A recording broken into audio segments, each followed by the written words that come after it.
Hi students, this lesson is for day 79, solving linear systems by graphing. Today what we're going to be doing is talking about what we learned the other day. Remember how I talked about there was a few ways to solve a system of equations? We talked about algebraically, and we talked about the next one was graphically, or by using a graph, right? And the last one was by tables, right? So, today we're going to focus on graphically. I know we used Desmos to do the work by to get the answer last Tuesday, but today I want you to learn how to do it by hand. It's not very hard. And of course, you could always check your work on Desmos, okay? So you should really never get the wrong answer by doing that. So what I like for everyone to do right now is I'd like the students to write down the title and the objective, and then let's have the teacher pause it. So students, you're writing down everything that's in yellow. Alright, so we're going to move on here. Students should have written this down.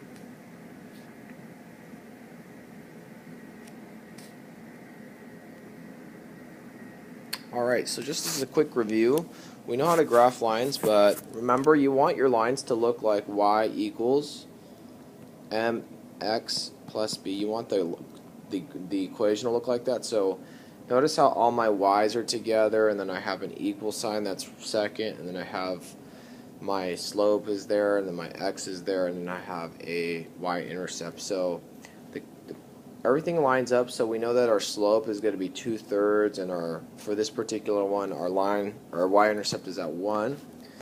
So we're going to plot our point at 1, and our slope is 2/3, so we're going to go up 2 and over 1, 2, 3, and plot a point, and then again up 2 and then over 1, 2, 3, and plot a point. And then what you do is, we ran out of space, we could also go the opposite way. I know that my line should be looking like it's going that way, so we got 1, 2, and over 1, 2, 3, plot a point. And again, down 2 and over 1, 2, 3, and plot a point. And then you draw your line. Okay? The line goes forever in both directions. But on these problems, we're going to do two lines, right? Remember, we're going to figure out where the lines cross. Let's say you had a second line look like this. Right, your lines would have crossed right here, right? So that's the big idea today. Where did the lines cross? Okay, so just a quick reminder on how to do the lines. That's how we do it. You don't need to write this down. We're just going to move on. Alright, students, you should write this down. This is a vocabulary. I'll start reading it, and you could write it as I talk. So the first one is a system of linear equations. So it consists of two or more linear equations that have the same variable. So we'll be working with that today. Then there's the solution of a system of linear equations, which is any ordered pair that satisfies all of the equations in the system. So for example, we are working with two lines. It's where did the lines cross? That's what we're asking today. We have a consistent system that has at least one solution. We have an independent solution or system that has exactly one solution. A dependent system has infinitely many solutions, and then there's an inconsistent system that has no solution. If I could please just have the teacher pause the video here. We will be having the students write all of these down. Give them about a couple minutes to write this down. So let's pause the video, please.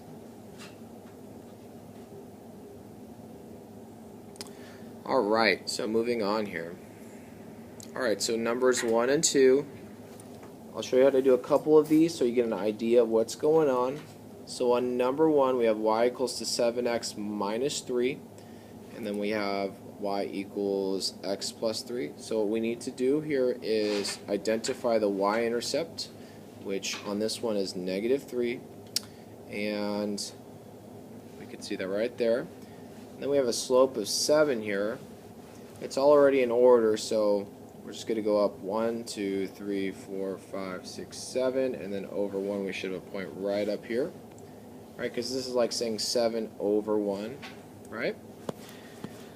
And I don't have any more room on my graph, so I'm just going to try to graph it as neat as I can.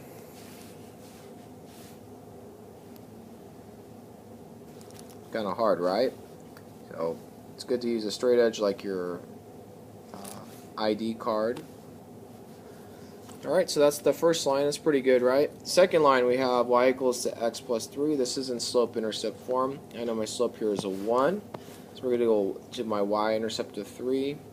We're going to go up 1 over 1. We have a point here. I'll use a different color to emphasize it, so this different line. So up 1 over 1 here. Up 1 over 1 here. We go the opposite direction. Down 1 over 1 here. Down 1 over 1 here. And so forth. And then you can see I'm making a nice straight line. I'm using a different color here so you can see my second line here. And there we go. So now we can see the lines cross right here. Where do the lines cross? Well, I need to find the ordered pair. The ordered pair here is going to be 1 over 1 and up 4, right? So our answer is going to be 1, 4. And what does this mean? That means if I put this into my both equations, if I put the solution into both these, it'll work out. So for example, I could put in y, start with our first equation, y equals 7x minus 3.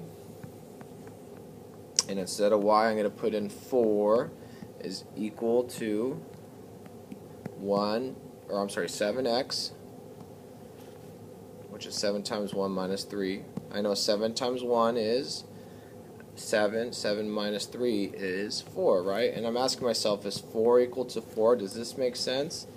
Yes, it does, right?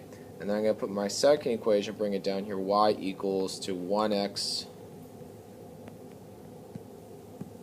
plus 3, right? This could be 1x plus 3. We know that y is equal to 4, x is equal to 1, so I can put that into parentheses, plus 3. 1 times 1 is 1. 1 plus 3 is 4. So I bring a 4 down here, bring down my other 4. And I ask myself, does 4 equal to 4? Is this logical? Yes, it is. So what that means is that this 1 point, 1, 4, is the only point that would make both equations logical. It makes sense, meaning that it satisfies. Okay, so here are the steps again. Make sure that the equations are in slope-intercept form. Then we graph each line. That's what we did by graphing this line and this line. And then we found the ordered pairs where the two lines intersect, which was right here, right? If possible. Sometimes it's not possible. And then the last thing we did is we check your work to be sure both equations satisfy it. So when we did that down here. So you have to check your work because sometimes we might assume we got the right answer and we graph it just slightly wrong. Another way to check your work is use Desmos. I know you could cheat on all these by just plugging them in and finding the answer real quickly, but we don't want to do that. Anyways, that's just an idea and a suggestion, but do not be careful to not cheat too much on it, or not cheat, I would say not rely on it, because sometimes we might rely on it and then we don't get the right answer. Alright, here we go. Let me show you number 2. This is the last problem I'm going to show you, and then you're going to write these down and move on. So I have two equations. This first equation up here, you see that it's not in slope-intercept form. So what I'm going to do here is I'm going to divide this one by -3, because I see that there's a y here that's by itself. And if I divide both sides by -3, I should get a new equation. So this left side, if we have 21 divided by -3, 21 divided by -3 is -7x. -9 divided by 3 is +3, which is equal to -3 divided by 3 is 1, which is equal to y. Okay, and of course you could just rewrite this, switch the sides using the symmetric property, and you have a nice little equation here. So we're going to put our y-intercept down to 3. We should be pretty good at this by now. Slope is -7 over 1, so we're going to go down 7. 2, 3, 4, 5, 6, 7, and over positive 1, not negative 1. We're going to put a point here. And we ran out of space, so now I'm going to just graph my line. Okay, that's my first line. The second line, I'll use blue for the second one, right? This one has a slope of negative 1 over 1. So we're going to do a negative 3 for my y-intercept here. And it's going to be a slope of negative 1 over 1. A point right here. Hey, look at that. That looks like it's going to be shared. I'll keep going so that I create my line across the graph, right? And then I'm noticing that all my points are in a line, so it looks like I'm doing this correctly. I'll graph my line carefully, and then I'm noticing, okay, cool, I got two lines. There is an intersection point, and it's right here. Put a little arrow here. So where does this intersect? Well, this is at 1, negative 4. Okay, so now we're going to check our work. This is step 4. So I'm going to go back to my original equation, which is 21x minus 9. 21x minus 9 is equal to negative 3y. So 21x minus 9, we have 21 times 1 minus 9 is equal to negative 3 times negative 4.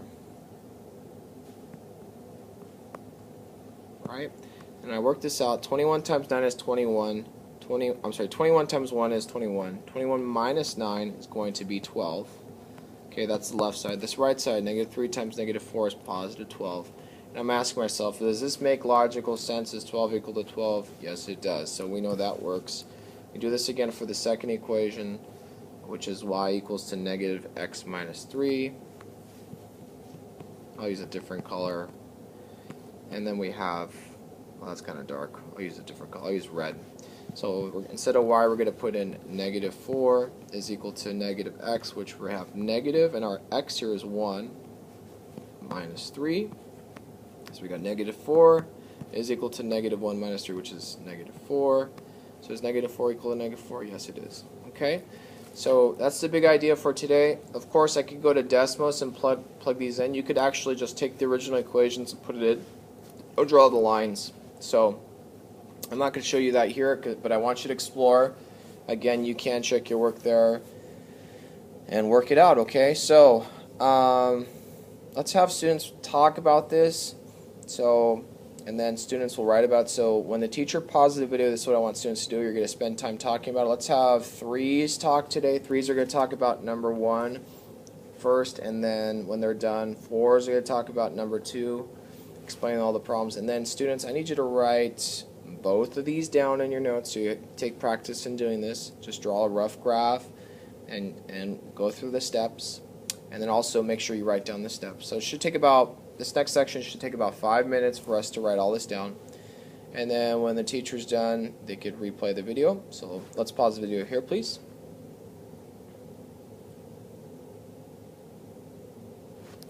Alright, so we should be done with that. I'm going to move on here. So there are more examples we could do, but I think we could get this pretty quickly. It's something we've done before. So I'm going to move on to our closure here. Just think through these questions. What did we learn? How do we do that? What does the answer to a system of equations represent? And in what kind of real-life situations can we use these equations? We talked about this before. Take a moment to think through that. Alright, so we'll talk about these when I get back, because I definitely want you to think about how this concept applies. And right now what we're going to have students do is they're going to be working the workbook, page 69, all. Expect this to be done. When you are done, you could also work on your AIMs. Okay? Thank you so much, kids. Have a great day ahead. Bye.